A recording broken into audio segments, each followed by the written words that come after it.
Hi, everyone, and thank you for once again taking the time to join us. It's Friday, and it's time we talk about the things that really matter and why they matter. I'm standing here in the auditorium at the Tompkinsville Church of Christ, and I'm happy to say that in just a few short days, in a week, 8 days practically, people will gather here to worship once again. I know many people are looking forward to the readjustment to a sense of normalcy with our worship as we come back to our buildings. But my friends, that worries me a bit because our worship didn't really change. And who we were worshiping and how we were worshiping didn't change. The only thing that changed is where we worshiped. Now, I've found myself over the last 25 years worshiping God in a lot of places. Most of the time, it's been in a building like this.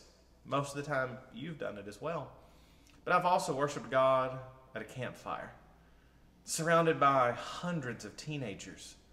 I've worshiped God now in my living room with my family, as my son passed the Lord's Supper tray, as I led the singing, as we watched a pre-recorded video of myself doing the preaching. I've worshiped with 20,000 people before at great big youth events, and I've worshiped now with just 4 people. And so worship itself can't be defined by our buildings. And I'm afraid that it's far too easy for us to define the acts of worship in this space and forget that this space doesn't define them.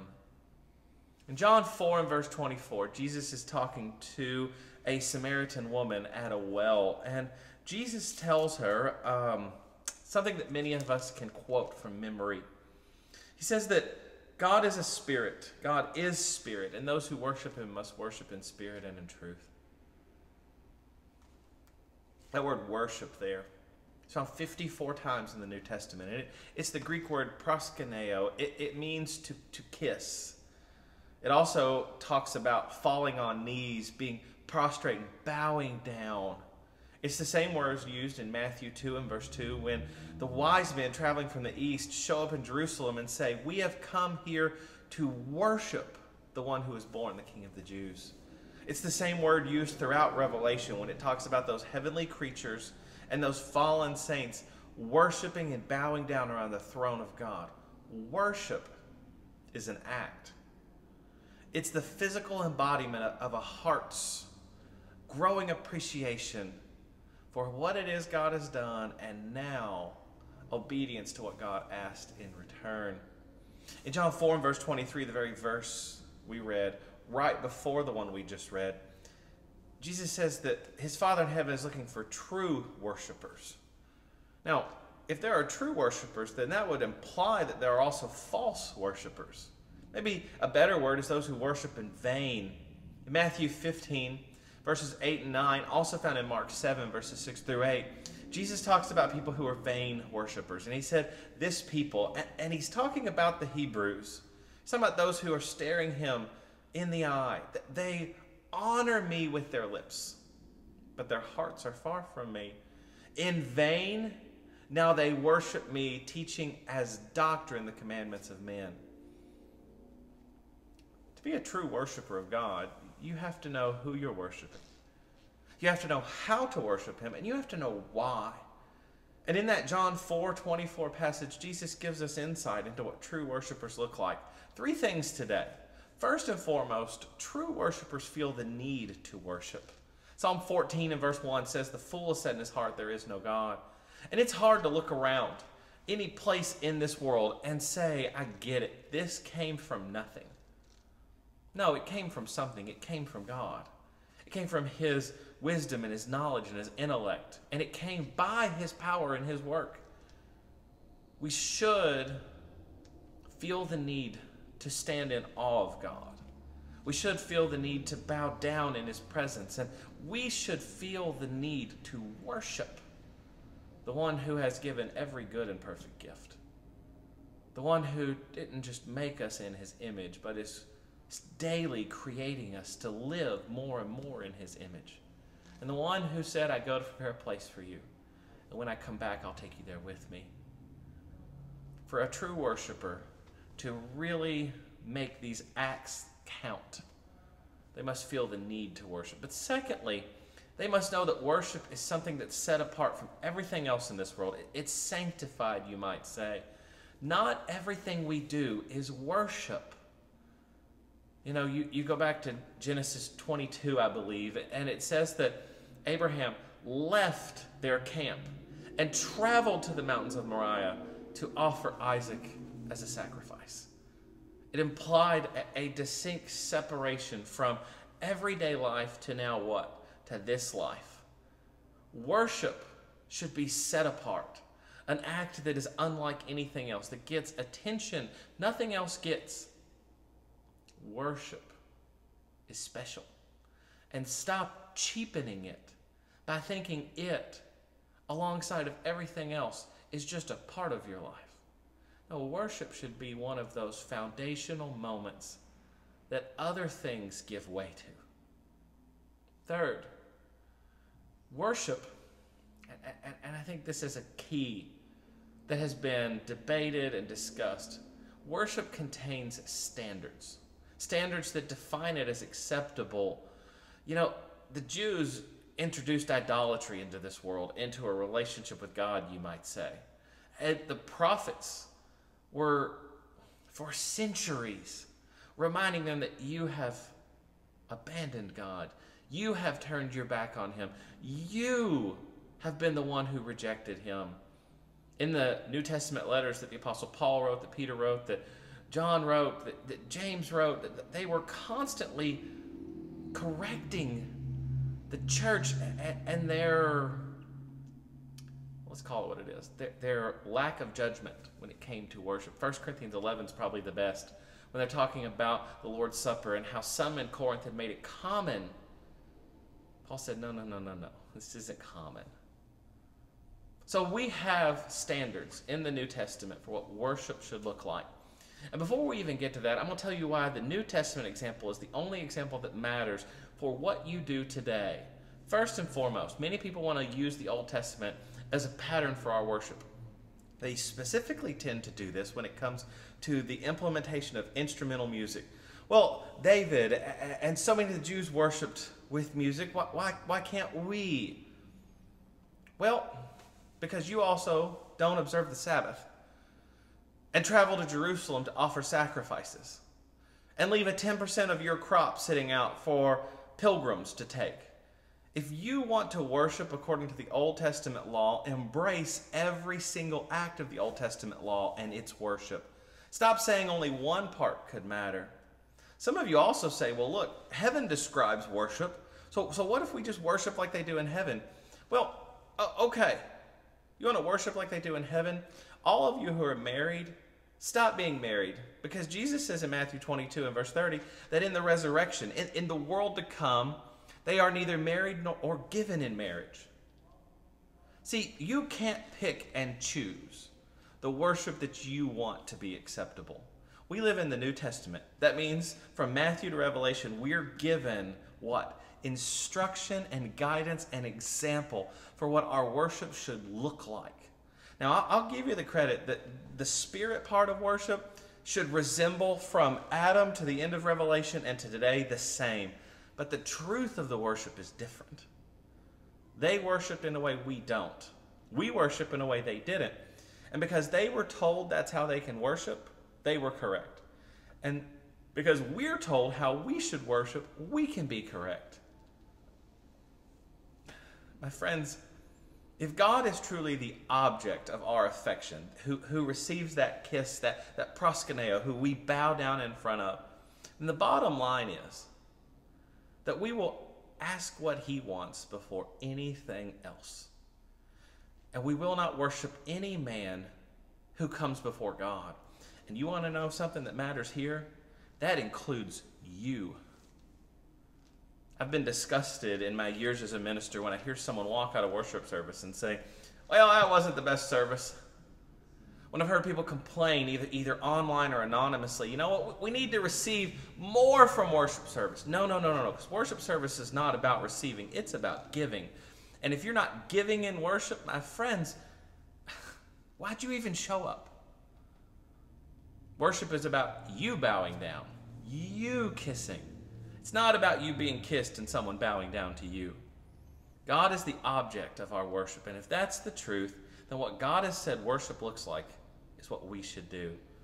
So the attitude is simple to me. Your soul should be thrown into worship. Think about Luke 18, verses 9 through 14, the parable of the Pharisee and the tax collector. You probably remember this story. The Pharisee comes marching in, and he prays out loud, Lord, thank you that I am not like other people. Thank you that I am holy. He even points out the tax collector, that I'm not like that man. See, that's vain worship, because it's about him. The tax collector on the other side of the enclosed area won't even lift his eyes to God. He says, forgive me, I'm a sinner. That's worship. That's proskuneo, bowing down. And when worship receives any form of direction and guidance that does not come from God, it's not about him anymore. It's only about you. So what does the New Testament authorize? Well, real simple. We don't have a lot of time, but we can look at this and we can see there are 5 acts that the New Testament either approves, commands, or gives us an example of. The first is communion. Now, it's simple. You go to Acts 20 and verse 7, and upon the first day of the week, what? When you gather together.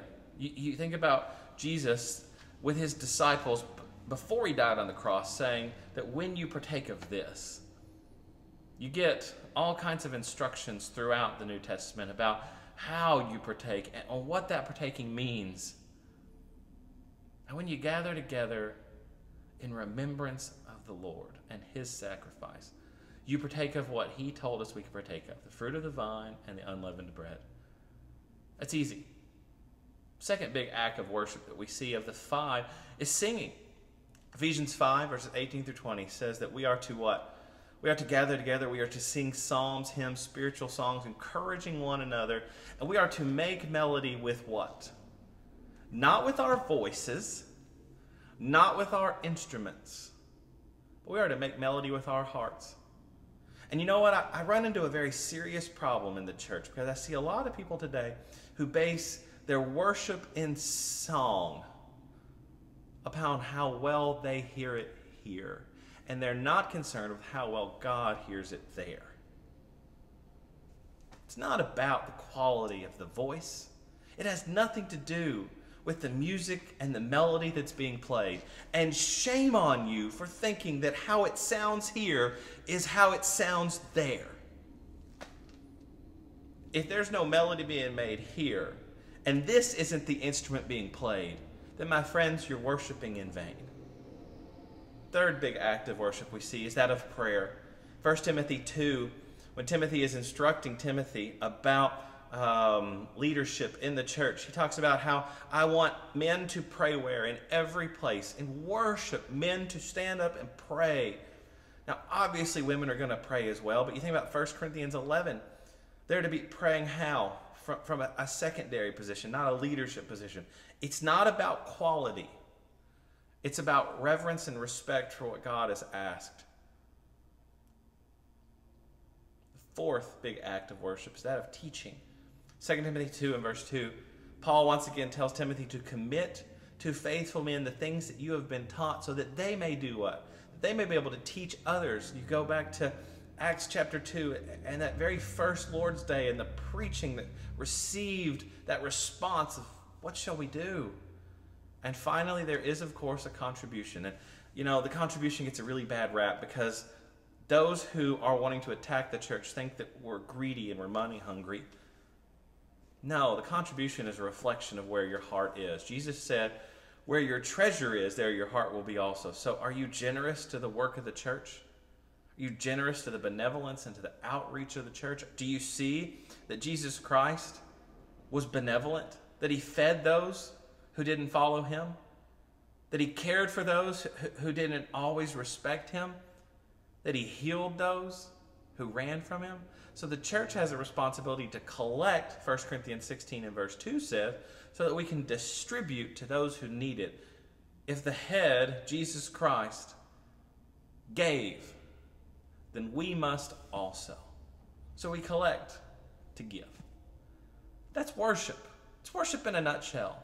And that's all we get that we're told we can do.